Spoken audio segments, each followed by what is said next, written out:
waa dhibane aan awoodin inuu ku socdo labadiisa lugood. waxa uu waayay qaybo ka mid ah xubnihiisa. Cabdiraxmaan Xasan Shuceeb oo ay dadka u yaqaanaan Sheekha Jawhar waxa uu jiraa 70 sano waxauna qayb ka yahay naafada ku dhaqan Jawhar. waxa uuna ii sheegay inuu ku dhib qabo marka la gaaro xilliyada roobaadka wadooyinka qaar ee gala xaafadaha magaalada Jawhar.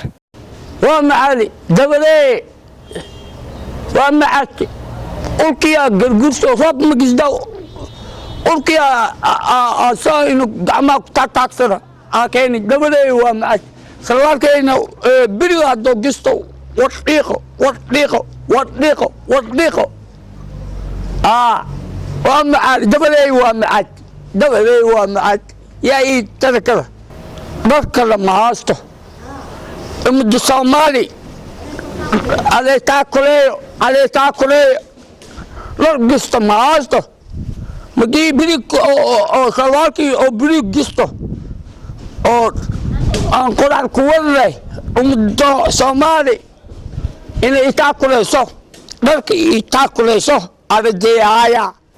عبد الرحمن حسن شعيب ayaa madaxweynaha Soomaaliya mudane Maxamed Cabdullaahi Farmaajo ka codsaday inuu u gado gaari uu ku socdo hadii uu waayana gaariga waxa uu sheegay inuu ooyayo in gargaar la suubiyo madaxweyne Farmaajo intii oo kale raashinka qaade halaasa u dhadeeyaa waa ijeedi in ooyayo oo ku bisaades in ooyayo oo baabuurka socda in leekeen cawan la fiirsada wal leeysade olila abaarka baabuurka loo keen leeyida oo fara araba.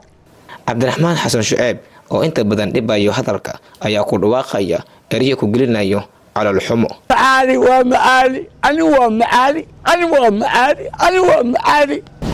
waa gaari keen mala zoobada guriga ku xageysanaay وعساق يكينو ملا مجلس إنجو مارجع بلانكي أصبحوا مجلس عملا على أي ونيجا أرس مسجد على أو كوار نيجا أرس مسجد على أو كوار نيجا أرس مسجد على أو كوار.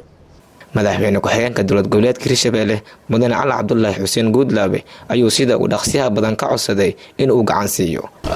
Guudlaabe Xuseen waxaan ka rajayaa degdeg inaas roob magisda dhiiqo socdo ilis iyo owaado waxa dhiiqada in ku socdo oo degdeg oo jawaab ii keenayo.